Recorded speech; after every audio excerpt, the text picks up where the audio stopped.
Well, welcome you again. It's Tuesday night, and it is time for Crazy Chris's Rants. I have my Marvin the Martian t-shirt on. Of course, I'm Marvin the Martian fan, and that's one of my favorite ones. So we're going to get into it. This video is probably not going to be that long because wasn't a whole lot going on, and for the next couple of weeks, there's not going to be a real whole lot going on anyway. Because football's over, and so all we'll have left for a while, NASCAR will be starting here in about a week or so. So we'll try to incorporate some NASCAR in, and of course baseball won't start until about April or so. So we'll get into some of that as well. But we'll basically be covering wrestling, hockey, and basketball. For those that are interested, we're going to try to keep up with all that. First of all, we'll go over everything that happened during the week. In Impact Wrestling, Jordynne Grace wins a triple threat match for the #1 contender for the women's title. I think she's had a couple of championship opportunities before. Some of the matches that she's had with the champion Taya Valkyrie have been pretty good matches up to this point. So we'll see what they're going to do with her. Also, she's tilting the line between heel and face. So we'll see what they decide to do with her. And also if they decide to make her, they'll have to choose one way or the other. Because really, as anybody knows, you can't walk the line between both of them in the company. Valkyrie right now is a heel. So Grace would almost have to be a face until she wins the title, and then maybe they could turn her heel, kind of like what WWE did with their with Bayley. Whenever she became the champion, she was liked, and then she was. If you see a tail popped up, it's one of the dogs. I'm not sure what he's doing. He's back here behind me, and he's huffing and puffing. So I'm not sure what he's doing. But anyway, also, Michael Elgin won a first in a best-of-5 against Eddie Edwards. They're having a best-of-5 series match. The only other 2 times I can remember this happening were in the one was, I think, maybe in WCW. The other was in WWE. And those were... I think one was Booker T, and it may have been Chris Benoit. The other was WWE, and I think that one was between Sheamus and Cesaro, if memory serves me right. So we'll see how that goes. It's a nice way to carry a rivalry, but you have to have certain different matches to make it an interesting thing and to make it interesting to the fans. So we'll see what they do. This first one was just a regular type of match, and Elgin, of course, wins that one. The Astros in baseball, the Houston Astros hired Dusty Baker as their manager. A lot of people remember Dusty Baker. I believe he was with the Cubs and with the Giants before. He may have coached a few other teams. He's one of the coaches that's been kind of around the league, and he's been in the league for a long time. Knows how to win. So the Astros, of course, they cleaned out their front office, and they got some other people coming in, and we'll see if they can do what they need to do, and maybe put that scandal behind them.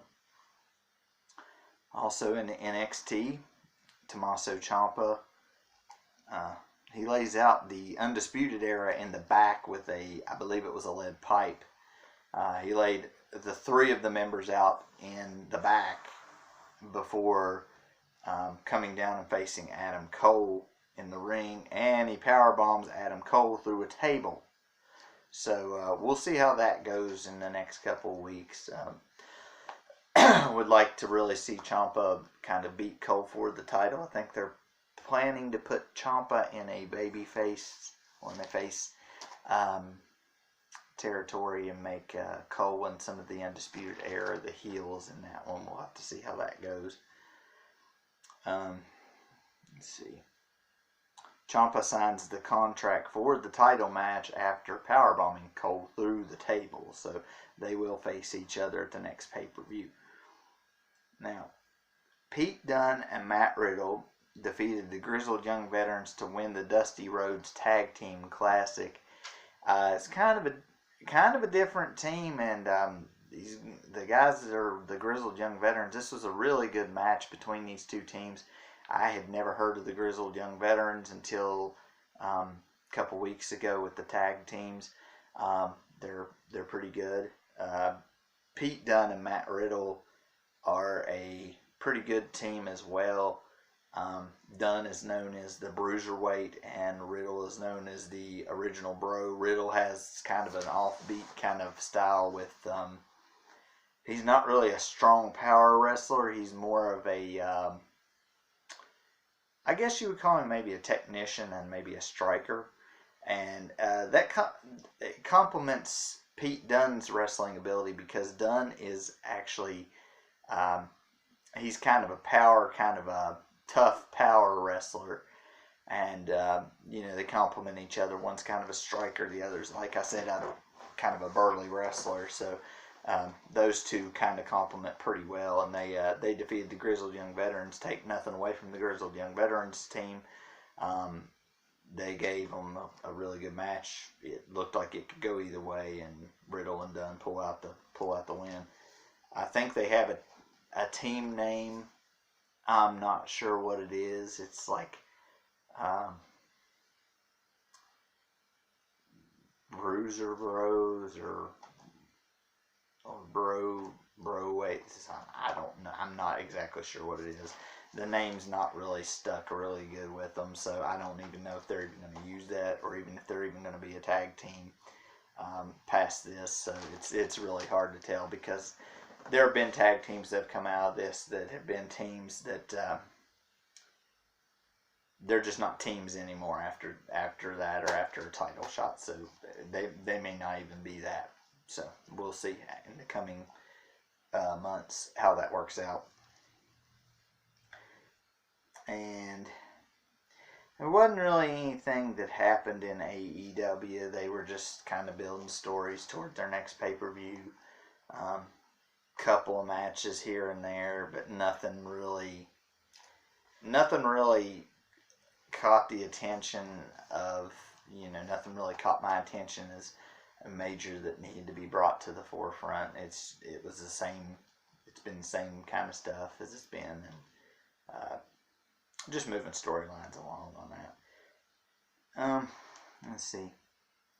Now on SmackDown, The Miz and Morrison beat 3 other tag teams in a fatal 4-way match for number 1 contenders. And what I find interesting about this fatal 4-way match is WWE has had kind of a bad history of kind of screwing up and giving away the ending 2 matches before the match even gets started. The New Day is the tag team champions on SmackDown. They are a face team. The other 3 teams that were in this matchup were the Lucha House Party and Heavy Machinery, and then there was one other team. I'm thinking it was Mojo Rawley it was Zack Ryder and whoever his tag team partner is at the moment. So when you have a face team as tag team champions, you need a heel team to face them as tag team champions. The only heel team that was in this matchup was The Miz and Morrison. As soon as the match begins and I see the 4 teams, I know who's going to win. I don't care how good you build the storyline and how much you show up. It's going to be that one team. You know it's going to be that one team, because that is the only heel team in the match, and you have to have a heel versus a face. For some reason in wrestling, it's something that kills me, because sometimes you'd like to see a heel versus a heel for a championship, or a face versus a face for a championship. It draws But for some reason, you always have to have the good versus evil type of thing with the heel versus the face. And they use that all the time. It's just something that drives me bonkers, drives me bananas. But it's something that they've been doing for years. But it's like, if you're going to make a tag team number one contenders title match like this, you need to put another team in there that we think could win. The only team that could optionally win this match would have been Heavy Machinery, and there was just really no way that they were going to pull the trigger on that one and let that go. There was just no way that was going to happen. So, I mean, it would have been nice to have seen it, but it didn't happen. I'm not saying anything bad about The Miz and Morrison. I'm just saying they should have had something a little bit different, a little bit better in that matchup. Again, let's see. Braun Strowman beats Shinsuke Nakamura for the Intercontinental title. This is Braun Strowman's first title. First singles title. Let's see how long they let him keep it. The fans have been wanting him to get a singles title for a long time, and he finally gets one. He'd had the tag titles before, but this time he wins a singles title. It's the Intercontinental. Let's see how long they let him hold on to it. Let's see if it goes anywhere. It needs to go somewhere. And he needs to hold on to that title for a little while, because he is one of the bigger stars in the company. The fans have been wanting to see this for a long time, and we're finally getting it. So let's not kill it off in a short time span. Let's not kill this off. Let's use it to your advantage. You need to do that. I was thoroughly happy to see it. I thought Nakamura's reign had kind of run, and it was kind of becoming really stagnant. I mean, sometimes you would see him. Sometimes he'd wrestle, sometimes he wouldn't. It was just kind of becoming really boring, and nobody wants to see that after a while. I mean, and not to take anything away from Nakamura. He's a good wrestler, but you just have to... You have to do some different stuff sometimes. We're going to talk about the Super Bowl. Of course, the Chiefs won the Super Bowl. Patrick Mahomes was the MVP. I know I said that the 49ers would probably win, but I kind of wanted the Chiefs to win because this is the first Super Bowl win, and this is the first Super Bowl they've had in about 50 years. So they were long overdue for one. Sorry to the Niners, and it was a good game. And yes, there were calls on both sides of the ball. I know what people are going to say, but there was calls on both sides of the field that could have been this, could have been that, could have been this, could have been that. But it kind of even, in my mind, it evened out. It evened out. And, you know, a lot of people are going to say, oh, this play this, this play this. This is one of the better Super Bowls we've seen in years. Because, you know, you had probably the last good one was the Patriots losing to the Eagles. Because last year's Super Bowl was awful. It was the Rams against the Patriots. It was low scoring. It was boring. And really, to tell you the truth, and I really don't care if you're Patriots fans. It gets boring seeing the same team in there all the time. You don't want to see the same team in there all the time because it's ridiculous. And them not being there, it was a good thing. Of course, Belichick and Brady still found ways to get into the Super Bowl to get noticed. I guess they needed to get their airtime on there because they weren't playing in the Super Bowl this time, which everybody could have done without seeing them. Could have done without any of that. We didn't need to see all that stuff out there. Let's see. The Vernon Davis, who is now playing for the Washington Redskins, had played for San Francisco 49ers. He announced his retirement. He is going to be retiring. He's one of the better tight ends to have played the game.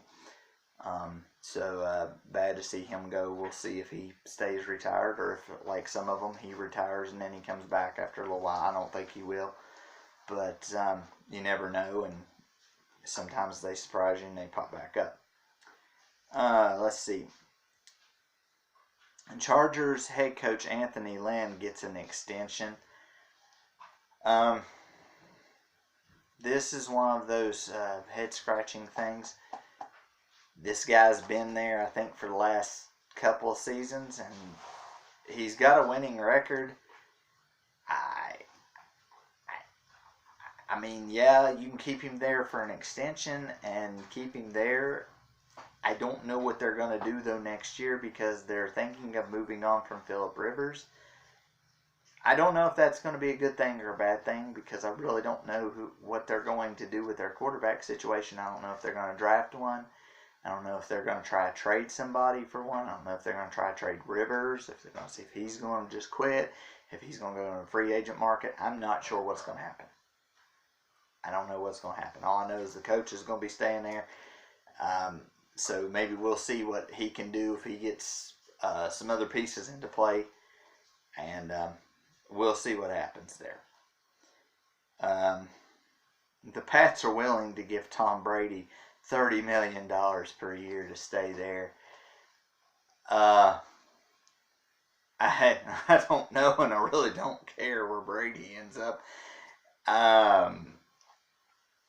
Pat's wanting to pay him for $30 million a year to stay in New England. He can stay in New England if he wants to, or he can go somewhere else. I just wish he'd kind of just retire and be done with it. I'm kind of tired of seeing him everywhere and everything. I mean, yeah, he's probably a good player, but at the same point, it gets repetitive and gets real boring. And I just really don't care where he goes or anything. But the Patriots just offering to give him $30 million. You gotta look towards the future because Brady's getting to the point to where, and people seen it in the postseason in the playoffs, where he was just not what he has been. He's not what he has been. So $30 million is a little bit too much for him for the way that he was playing this last year. So we'll see if he goes somewhere or if he stays there. We'll see what happens. Lamar Jackson won the MVP of the year despite dropping the playoff game. He had an extraordinary year, but man, that game against Tennessee,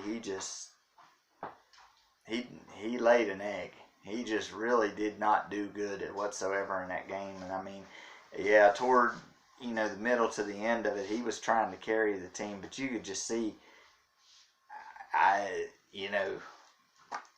they were just getting beat. I think maybe it might have been the week off. I'm not sure, but they looked like they had no idea, no answer for Tennessee when Tennessee was there. So, I mean, still, he won the MVP of the league, which is good. We expect good things from him, but buddy, you gotta win in the playoffs. You gotta show up. That's why I tell people all the time. These guys, they win the MVP. We need to wait until the entire season is over, Super Bowl and all, because you get people like in the playoffs, like Nick Foles a couple years ago. Nick Foles had not won an MVP or anything. He was off the radar, and then all of a sudden, Wentz goes down, Foles goes and leads them to the Super Bowl and to the championship, and he's gone the next season. And like I said, he would be the MVP, of the league, because he got him there. Everybody else got him there. Worked with him and everything, got him there. And it's just one of those things where they should wait until after the season to decide that, because it's a big deal, and they should wait. Another thing to note is Mahomes did win the MVP, like I said, of the Super Bowl. Andy Reid, as a coach, finally got a Super Bowl after so many seasons. Glad to see him win that. Mahomes actually, in my opinion, broke maybe the Madden curse. For those of you who don't know what the Madden curse is, Madden releases a football game every year, and they always have a athlete on the cover, a star athlete on the cover. Usually, after that athlete appears on the cover, he either gets injured, he gets a career-ending injury, or he ends up being garbage later on. The only two exceptions to this rule have been, actually there may have been three exceptions to this rule, have been Brady, Gronk, and Mahomes. So maybe Mahomes finally broke the streak and broke that bad luck curse that is synonymous with Madden. So we'll hope for that anyway. The Panthers released Greg Olsen. That's kind of a surprise with that. Pretty good player. We'll see where he ends up at, because I'm sure somebody will need him and somebody will pick him up. Also, I wanted to add in something. Normally we don't do this on here, but it was brought to my attention by my cousin Jim, who watches, kind of follows and touches up these videos. We know that last couple of weeks we had talked, well, I think last week we talked about the Kobe helicopter incident that claimed his life. There was another thing that went on, and it was 2 Air Force pilots were killed in a crash in a U.S. military aircraft. These 2 men, they don't think that the aircraft was shot down. They think maybe it was the conditions where they were.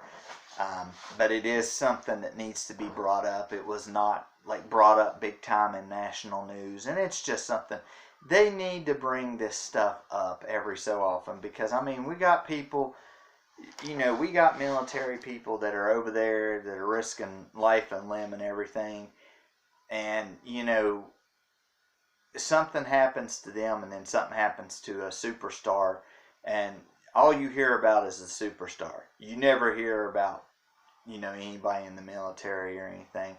And I mean, everybody, their lives are as important, as over here, and things, and they're doing things over there, and a lot of times it gets overlooked, because a lot of times we don't, in our society, we don't, it's always about the me factor almost, and we just don't put a lot of emphasis on things that are going on. Sometimes we don't notice things. Like I said, I didn't notice this until it was brought to my attention, and I just wanted to add it on to hear, that these two gentlemen that were, Air Force pilots are now gone because of a crash, and we just want to remember that, that there is more going on than what is over here on our shores. There is more stuff that is going on than just over here. On Raw, Ruby Riott returned. She attacked Liv Morgan. Don't know what they're going to do with that. We'll have to see how that goes in the next couple weeks. I kind of figured she was going to attack her, but I wasn't real sure what we were going to do with it or where it was going to go. I'm still not sure. And another thing, there was a #1 contenders match for the heavyweight championship between Ricochet, Bobby Lashley, and Seth Rollins. Drew McIntyre is scheduled to face Brock Lesnar at WrestleMania.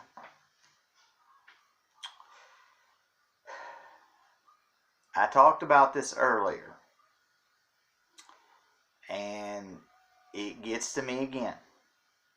You have 2 heels and 1 face in the match. Lesnar is middle of the road, but he is considered a heel.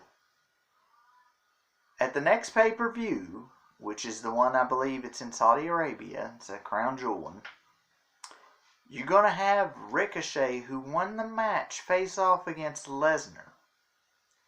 Lesnar is already slated to face Drew McIntyre for the title at WrestleMania. So let me tell you what happens here.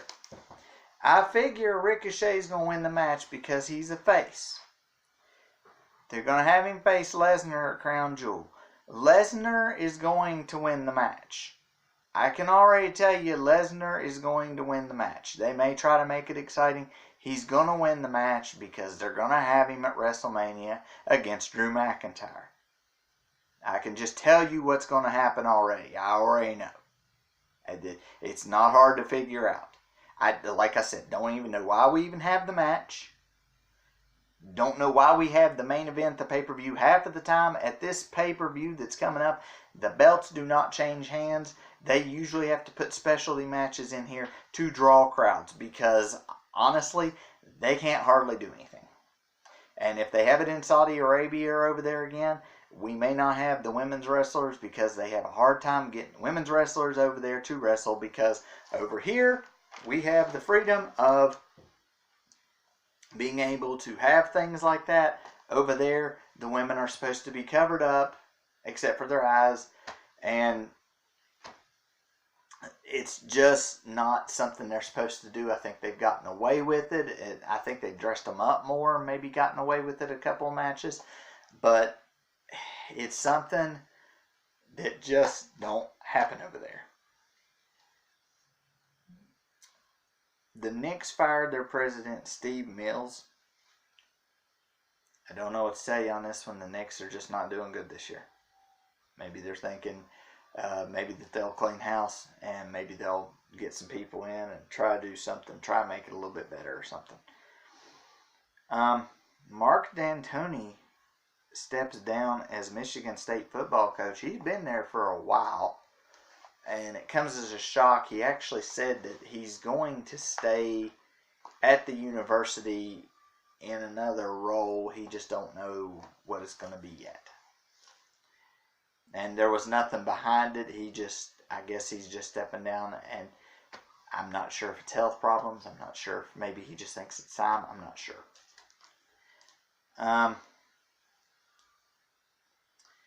Packers' Willie Wood passed away. Willie Wood, an old Packers player.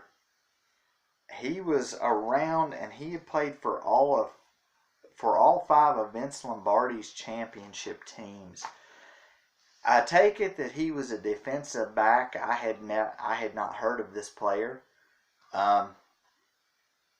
Obviously, he was pretty good, and obviously he was a good tackler. From what they said, that he was one of the best in the league. He had quite a few interceptions in his career. Played for the great coach Vince Lombardi on some championship teams, and as it goes, he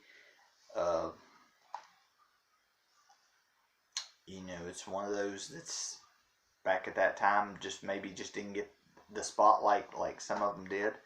And, he was just as integral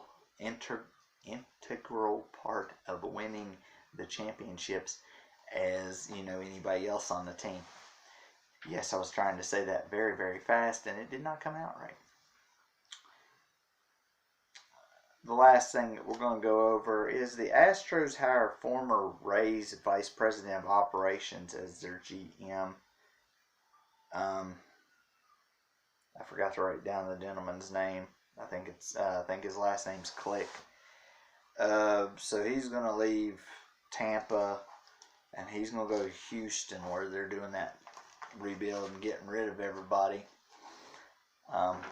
We'll see how that goes. Like I said, Houston's trying to get their affairs in order. They're going to try to do that and see if they can't get something working. See if they can't get that stain off of that sign stealing controversy they had going on. They cleaned house and got out through there, so that will be interesting. I'm doing streams of Final Fantasy 1. If some of you have not noticed, I am trying to do kind of shorter streams, but I'm trying to go through the game If for some reason I stop a video and I start a video and I'm somewhere different and I show you the equipment and the magic, that means I have kind of leveled up off stream so that you don't have to sit there and watch the whole leveling up process. And I will show you, like what spells I have bought and what equipment. By no means are these streams to tell you exactly what to do on the game. It's to give you a thought process on how I play the game and what I find to be easiest for me. It may be totally different for you. I had a friend that used to play Final Fantasy, and he would have the warrior, he would have the thief, and he would have a red mage and a black mage. And like I said before, Jim had gotten through the game with 4 monks. If anybody really wants to see him do that, he may do it again. If you ask him to, he may do it again. I'm not sure. I would think it would take a little bit longer than the way I'm going through, because the monks cannot use they cannot use any magic whatsoever. So except for, like, if you get certain weapons that have certain effects, they can use them then. But Jim spent a while trying to fight the last boss with 4 monks, and he was victorious, but it was a pretty long fight from what I heard from him. So it's one of those things where it makes the game a little bit more challenging. I'm going through the first one. I may be streaming some after maybe the first one. I may stream number 2. I may stream some Secret of Mana. I'm not sure what I'm going to do. There's a couple of different games that I want to do. If I do Secret of Mana, I don't know if you people call it Secret of Mana or Secret of Mana. I usually call it Secret of Mana because that's what I was used to. I'm only going to show you the main parts. I'm not going to show the leveling up because it takes too long, because there are some parts where you have to level up magic and weapons and it just takes too long. I will do those off the stream, just like I had done with a couple of the Final Fantasy things. I will do them off the stream. That way people do not have to watch that, because that is, even to me, it's boring to do, even to me. And but it has to be done, otherwise you can't fight some of the stronger enemies on the game. This Final Fantasy that I'm doing, I'm doing it off of a Game Boy Advance, an emulator that got the Game Boy Advance, and this particular number 1 has 4 secret dungeons that you can go into, but you want to go into them a little bit later after you level up, because they're a little bit difficult in spots. Some of them are a little bit difficult, and but you can get some really good weapons and armor and things out of them that you can use in the main part of the game, and that makes a big difference, especially toward the end of the game. So we'll be doing that, and like I said, we may do Final Fantasy 2 after this. I think the only one I don't have is Final Fantasy 3. I don't think I have 4 and 5. I started working on 4, not on a stream the other day, but just 4 in general. I know I have 6. I have 7, 8, 9, 10, 11. I think I have 12. I know I've got 13. And I think I have 15. I think I'm missing 3 and 14. But 14's an online one that I've heard is just awful. And 3, I'm not really sure. And I'm not really sure. It might be able to find it on the Famicom, maybe. I'm hoping that's where I can find it. Or maybe somebody has done like a hacker and unlicensed one, which it may not be the same, but we can try it anyway. So we'll see when we get there. But that's kind of what we got coming up. So I want to thank everybody for watching, and we will see you next Tuesday. with the rants again. Thank you for watching.